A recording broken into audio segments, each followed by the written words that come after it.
Good evening, students. Today we'll be dealing with the next topic of displacement reactions, right? As you all can very well see on the screen, there is one definition that's coming up. Displacement reactions means those reactions in which one element, and to add on here, we say that the element which is more reactive, in which one element takes the place of another element, right? That means the element which is more reactive, it displaces the less reactive element from its salt solution. Why I am saying salt solution?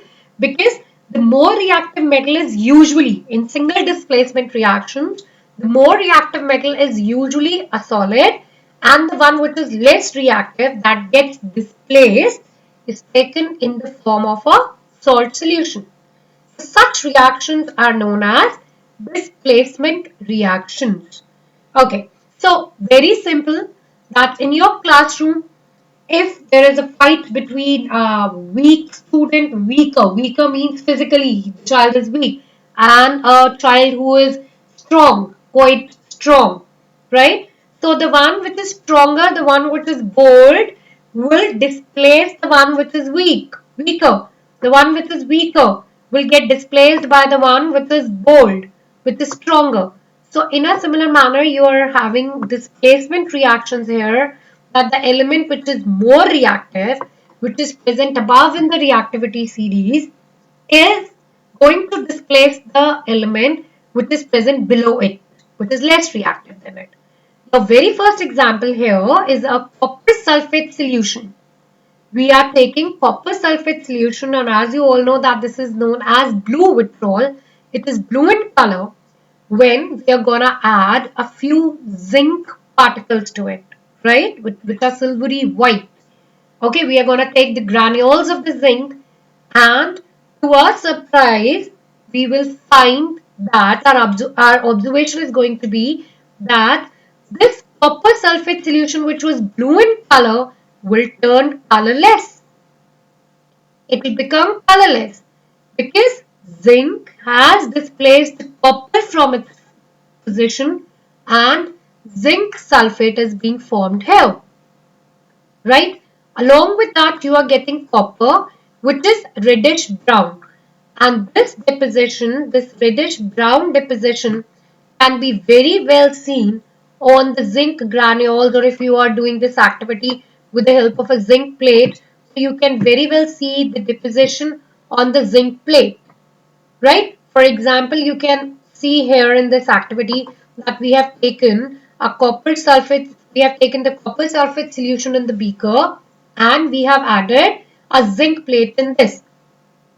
After a while, zinc will displace copper, it will become colorless, and your copper will get deposited on this zinc plate, right? So zinc was able to displace copper from its salt solution because zinc is more reactive than copper. Since it is more reactive than copper, therefore it could very easily displace it. Now, next reaction, again we are taking the blue withdrawal, blue solution of copper sulfate, and we are putting magnesium in this, right? Just a small piece of a magnesium will do this.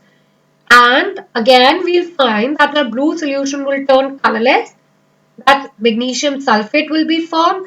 Along with that, you will get copper, that is reddish brown in color.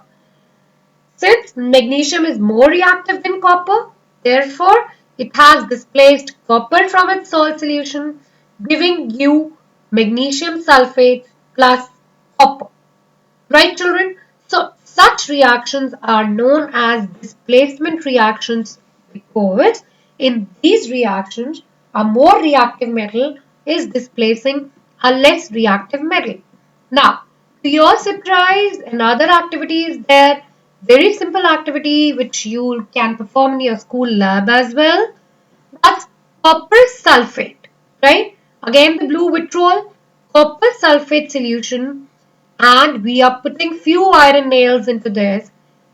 The observation would be, now this time instead of becoming colorless, your solution will be greenish in color as it is an iron salt. right? So iron displaces copper sulfate. From the copper sulfate, it displaces copper from its position and iron sulfate plus copper is formed. And this copper is again deposited on your iron fillings or your iron nail, and as a result it obtains a bit reddish tinge, right? The way it might get rusted, a bit of that color is seen on this.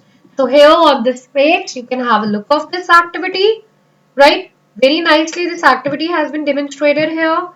So let's have a look now. Okay. You have taken copper sulfate, that's blue vitriol in a test tube, and you added this iron nail into this. After a while, the solution was a bit green in color, right? And your iron nail has this color of reddish brown. Okay, moving on to the next example, we have the reaction of copper chloride, that's CuCl2, with lead. Since lead is more reactive than copper, therefore it is going to displace copper from its position and you will get lead chloride PbCl2, right? Which is again a colorless solution. So the green color solution of copper chloride got converted into a colorless solution and you are getting copper here back. Okay, so in this case, the lead displaces copper from copper chloride solution and the green color of the copper chloride fades away. This happens because of the displacement reaction. Since lead has displaced copper from copper chloride, therefore we are getting a colorless solution. Okay, moving ahead, fifth example, you got to have that silver nitrate. Silver, as you know, is placed even below hydrogen and copper, right? So at least copper is bit reactive. It is having an upper hand. Finally, copper can also displace someone. So children, let's have a look. Silver nitrate solution, which is basically colorless, and you're gonna put copper in that, which is red brown in color. You know that. Please remember these color codings. Okay, it is red in color. Now, this copper, since this time copper is more reactive than silver, therefore this copper will displace silver from its solution, and you will get copper nitrate, a blue solution. And along with that you will get your grayish color silver.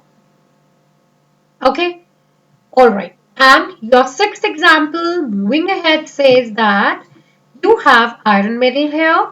Okay, we have taken iron metal here as iron fillings and we are adding few drops of hydrochloric acid in aqueous solution, of course, right? Not the dry state. As a result, this FeCl2 will be formed, that's second salt, iron 2. Okay, ferrous chloride. Ferrous chloride and hydrogen gas is released here, right? So this hydrogen gas can be tested when you will pass this hydrogen gas through a soap solution. Bubbles will be formed and you can bring any burning matchstick or a candle near to this and those bubbles, they'll burst with a pop-up sound indicating that hydrogen gas is being released.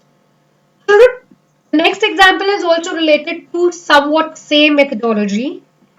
In basically we can say that whenever a metal, right? Whenever a metal reacts with an acid, okay, the metals that are placed above hydrogen in the reactivity series, we are talking about those metals like magnesium, like iron. Whenever the metals which are more reactive than hydrogen, they react with any acid, they always form the salt of that metal. Along with that, the characteristic of the reaction is that hydrogen gas is always produced.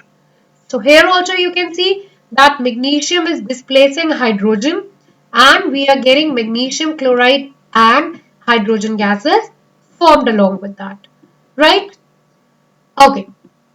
Now, these are the various kind of the displacement reactions that we'll be covering in the next chapter as well, but still let's quickly have a look of these reactions. Okay, the next one says that when a sodium, which is a metal, reacts with water, we'll be doing this in the next chapter, acid, bases and salt. whenever a metal reacts with whenever a metal reacts with water, it always forms its hydroxide as well as hydrogen gas is released. So in one way you can say that this is also the displacement of hydrogen. Okay, because sodium, of course, it is highly reactive, so it can very easily displace hydrogen from the water. Next reaction here says chlorine reacts with potassium iodide Ai, which is an aqueous solution. Chlorine gas, we pass chlorine through this potassium iodide solution, and in turn we will get KCl, potassium chloride, and solid iodine will be left behind. This displacement reaction occurs because chlorine is more reactive than iodine, although these are related to non-metals. Right? Chlorine is a non-metal, since it's just for your knowledge. Okay, moving ahead, the next reaction says that copper oxide. Okay, this is black color. It is a black colored solid. The copper oxide, when reacts with magnesium, it forms magnesium oxide. Along with that, it gives copper. So in this reaction, a more reactive metal, magnesium, is displacing a less reactive metal, copper, from its oxide. Children, the next reaction is one of the most important reactions which you're going to target in your board exams as well as in your school exams. That is the displacement of iron, displacement of iron from its iron oxide form with the help of aluminium. Now, here there is no aqueous solution. Iron oxide is also ferric oxide, that is, right? We are taking ferric oxide. That means the valency of iron is 3 here. So, Fe2O3, that is ferric oxide, which is a solid, is getting displaced by aluminium. In this reaction, aluminium, when displaces iron from its position, aluminium oxide is formed. Since the valency of aluminium is 3 and oxygen is 2, the formula comes out to be Al2O3. Along with that, iron metal is formed. Children, to your surprise, let me tell you here that this reaction is highly exothermic. Tremendous amount of heat is produced.